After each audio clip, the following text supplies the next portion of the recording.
स्वागत है प्यारे बच्चों। आज हम ईमानदारी की प्रतिमूर्ति इस पाठ के बारे में जानेंगे। इस पाठ के लेखक का नाम है सुनील शास्त्री। वे स्वयं लाल बहादुर शास्त्री जी के बेटे हैं। उन्होंने प्रस्तुत पाठ में अपने पिताजी की यादों को ताज़ा किया है। उनके पिताजी आदर्शवादी व गांधीवादी थे। वे गांधी जी के सिद्धांतों का पालन करते थे।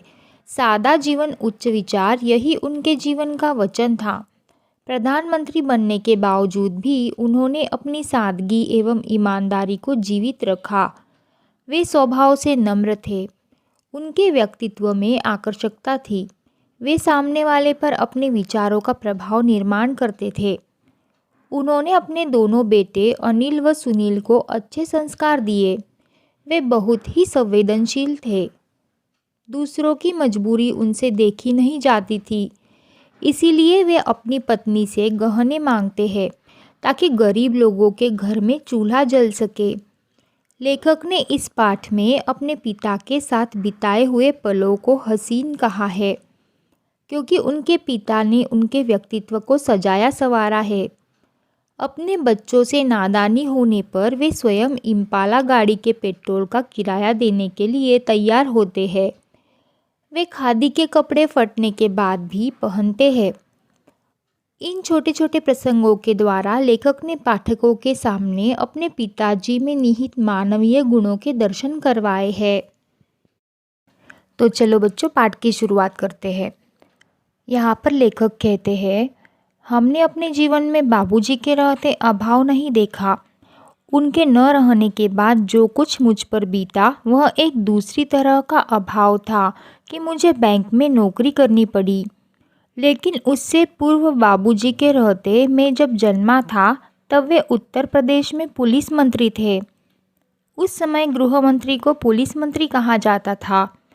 इसीलिए मैं हमेशा कल्पना किया करता था कि हमारे पास ये छोटी गाड़ी नहीं, बड़ी आलीशान गाड़ी होनी चाहिए। बाबूजी प्रधानमंत्री हुए तो वहाँ जो गाड़ी थी वह थी इम्पाला शेवरलेट। उसे देख देख बड़ा जी करता कि मौका मिले तो उसे चलाऊं। प्रधानमंत्री का लड़का था, कोई मामूली बात नहीं थी। सोचते विचारते कल्पना की उड़ान भरते एक दिन मौका मिल गया। धीरे धीरे हिम्मत भी खुल गई थी ऑर्डर देने की। हमने बाबूजी के निजी सचिव से कहा, सहाय साहब ज़रा ड्राइवर से कहिए इम्पाला लेकर रेजिडेंस की तरफ आ जाए। 2 मिनट में गाड़ी आकर दरवाजे पर लग गई। अनिल भैया ने कहा, मैं तो इसे चलाऊंगा नहीं, तुम ही चलाओ। मैं आगे बढ़ा, ड्राइवर से चाबी मांगी। बोला, तुम बैठो, आराम करो, हम लोग वापस आते हैं अभी। गाड़ी ले हम चल पड़े। क्या शान की सवारी थी। याद कर बदन में झुरझुरी आने लगी है। जिसके यहाँ खाना था वहाँ पहुँचा। बातचीत में समय का ध्यान नहीं रहा। देर हो गई। याद आया बाबूजी आ गए होंगे। वापस घर आ फाटक से पहले ही गाड़ी रोक दी। उतरकर गेट तक आया। संतरी को हिदायत दी, यह सैल्यूट वैल्यूट नहीं, बस धीरे से गेट खोल दो। वह आवाज़ करे तो उसे बंद मत करो, खुला छोड़ दो। बाबूजी का डर, वह खटपट सैल्यूट मारेगा तो आवाज़ होगी और फिर गेट की आवाज़ से बाबूजी को हम लोगों के लौटने का अंदाज़ा हो जाएगा। वे बेकार में पूछताछ करेंगे। अभी बात ताज़ा है, सुबह तक बात में पानी पड़ चुका होगा। संतरी से जैसा कहा गया उसने किया। दबे पैर पीछे किचन के दरवाजे से अंदर घुसा। जाते ही अम्मा मिली। पूछा, बाबूजी आ गए? कुछ पूछा तो नहीं? बोली, हाँ आ गए। पूछा था, मैंने बता दिया। आगे कुछ कहने की हिम्मत नहीं पड़ी, यह जानने सुनने की कि बाबूजी ने क्या कहा। फिर हिदायत दी, सुबह किसी को कमरे में मत भेजिएगा। रात में देर हो गई, सुबह देर तक सोना होगा। सुबह 5:30 पौने 6 बजे किसी ने दरवाज़ा खटखटाया। नींद टूटी। मैंने बड़ी तेज़ आवाज़ में कहा, देर रात को आया हूँ, सोना चाहता हूँ, सोने दो। यह सोचकर कि कोई नौकर चाय लेकर आया होगा जगाने, लेकिन दरवाजे पर दस्तक फिर पड़ी। झुंझलाता जोर से बिगड़ने के मूड में दरवाजे की तरफ बढ़ा, बड़बड़ाता हुआ। दरवाज़ा खोला, पाया बाबूजी खड़े हैं।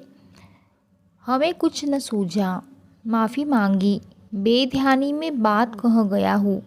वे बोले, कोई बात नहीं, आओ आओ, हम लोग साथ साथ चाय पीते हैं। हमने कहा ठीक है। बस जल्दी जल्दी हाथ मुंह धो चाय के लिए टेबल पर जा पहुँचा। लगा उन्हें सारी राम कहानी मालूम है, पर उन्होंने कोई तर्क नहीं किया, न कुछ जाहिर होने दिया। कुछ देर बाद चाय पीते पीते बोले, अम्मा ने कहा तुम लोग आ गए हो, पर तुम कहते हो रात बड़ी देर से आए, कहाँ चले गए थे?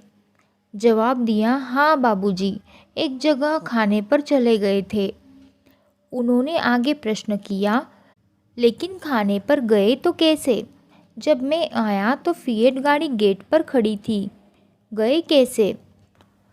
कहना पड़ा, हम इम्पाला शेवरलेट लेकर गए थे। बोले, ओहो, तो आप लोगों को बड़ी गाड़ी चलाने का शौक है। बाबूजी खुद इम्पाला का प्रयोग न के बराबर करते थे और वह किसी स्टेट गेस्ट के आने पर ही निकलती थी। उनकी बात सुन मैंने अनिल भैया की तरफ देख आँख से इशारा किया। मैं समझ गया था कि यह इशारा इजाज़त का है। अब हम उसका आए दिन प्रयोग कर सकेंगे। चाय खत्म कर उन्होंने कहा, सुनील ज़रा ड्राइवर को बुला दीजिए। मैं ड्राइवर को बुला लाया। उससे उन्होंने पूछा, तुम लॉगबुक रखते हो ना? उसने हाँ में उत्तर दिया। उन्होंने आगे कहा, एंट्री करते हो? कल कितनी गाड़ी इन लोगों ने चलाई? वह बोला, 14 किलोमीटर। उन्होंने हिदायत दी, उसमें लिख दो 14 किलोमीटर निजी उपयोग। तब भी उनकी बात हमारी समझ में नहीं आई। फिर उन्होंने अम्मा को बुलाने के लिए कहा।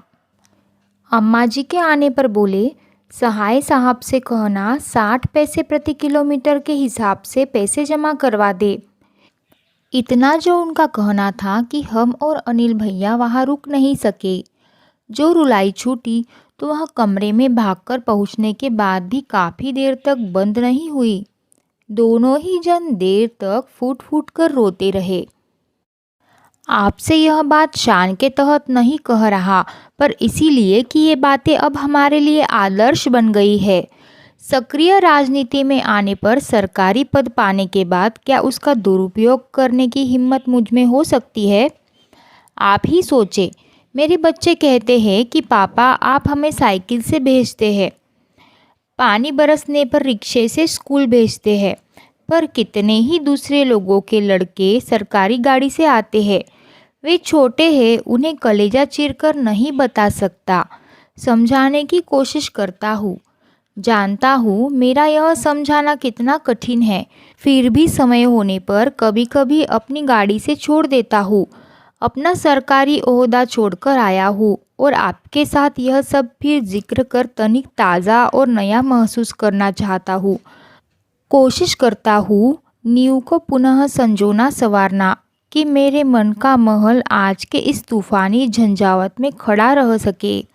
याद आते हैं बचपन के वे हसीन दिन, वे पल जो मैंने बाबूजी के साथ बिताए। वे अपना व्यक्तिगत काम मुझे सौंप देते थे और मैं कैसा गर्व अनुभव करता था। एक होड़ थी जो हम भाइयों में लगी रहती थी, किसे कितना काम दिया जाता है और कौन उसे कितनी सफाई से करता है। एक दिन बोले, सुनील मेरी अलमारी काफ़ी बेतरतीब हो रही है, तुम उसे ठीक कर दो और कमरा भी ठीक कर देना।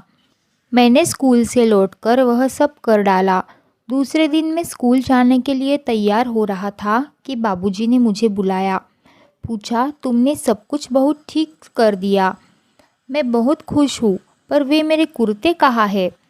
मैं बोला, वे कुर्ते भला कोई यहाँ से फट रहा था, कोई वहाँ से। वे सब मैंने अम्मा को दे दिए हैं। उन्होंने पूछा, यह कौन सा महीना चल रहा है?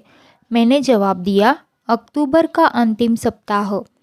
उन्होंने आगे जोड़ा, अब नवंबर आएगा, जाड़े के दिन होंगे, तब ये सब काम आएंगे। ऊपर से कोट पहन लूँगा ना। मैं देखता रह गया। क्या कह रहे हैं बाबूजी? वे कहते जा रहे थे, ये सब खादी के कपड़े हैं, बड़ी मेहनत से बनाए हैं बीनने वालों ने। इसका एक एक सूत काम आना चाहिए। यही नहीं, मुझे याद है मैंने बाबूजी के कपड़ों की तरफ ध्यान देना शुरू किया था। क्या पहनते हैं, किस किफ़ायत से रहते हैं। मैंने देखा था एक बार उन्होंने अम्मा को फटा हुआ कुर्ता देते हुए कहा था, इनके रुमाल बना दो। बाबूजी का एक तरीका था जो अपने आप आकर्षित करता था। वे अगर सीधे से कहते, सुनील तुम्हें खादी से प्यार करना चाहिए, तो शायद वह बात कभी भी मेरे मन में घर नहीं करती। पर बात कहने के साथ साथ उनके अपने व्यक्तित्व का आकर्षण था जो अपने में सामने वाले को बांध लेता था। वह स्वतः उन पर अपना सब कुछ निछावर करने पर उतारू हो जाता था। अम्मा बताती है, हमारे शादी में चढ़ावे के नाम पर सिर्फ 5 ग्राम सोने के गहने आए थे, लेकिन जब हम विदा होकर रामनगर आए तो वहाँ उन्हें मुँह दिखाई में गहने मिले। सभी नाते रिश्ते वालों ने कुछ न कुछ दिया था। जिन दिनों हम लोग बहादुरगंज के मकान में आए, उन्हीं दिनों तुम्हारे बाबूजी के चाचा जी को कोई घाटा लगा था। किसी तरह से बाकी का रुपया देने की जिम्मेदारी हम पर आ पड़ी। बात क्या थी उसकी ठीक से जानकारी लेने की ज़रूरत हमने नहीं सोची और न ही इसके बारे में कभी कुछ पूछताछ की। एक दिन तुम्हारे बाबूजी ने दुनिया की मुसीबतों और मनुष्य की मजबूरियों को समझाते हुए जब हमसे गहनों की मांग की, तो क्षण भर के लिए हमें कुछ वैसा लगा और गहना देने में तनिक हिचकिचाहट महसूस हुई। पर यह सोचा कि उनकी प्रसन्नता में हमारी खुशी है, हमने गहने दे दिए। केवल टीका, नथुनी, बिछिया रख लिए थे। वे हमारे सुहाग वाले गहने थे। उस दिन तो उन्होंने कुछ नहीं कहा, पर दूसरे दिन वे अपनी पीड़ा न रोक सके। कहने लगे, तुम जब मिर्ज़ापुर जाओगी और लोग गहनों के संबंध में पूछेंगे तो क्या कहोगी? हम मुस्कराई और कहा, उसके लिए आप चिंता न करें, हमने बहाना सोच लिया है। हम कह देंगी कि गांधी जी के कहने के अनुसार हमने गहने पहनने छोड़ दिए हैं।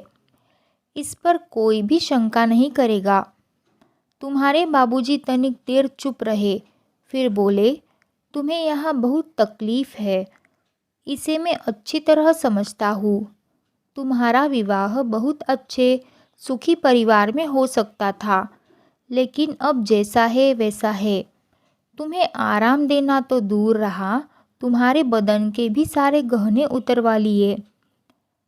हम बोली, पर जो असल गहना है वह तो है, हमें बस वही चाहिए।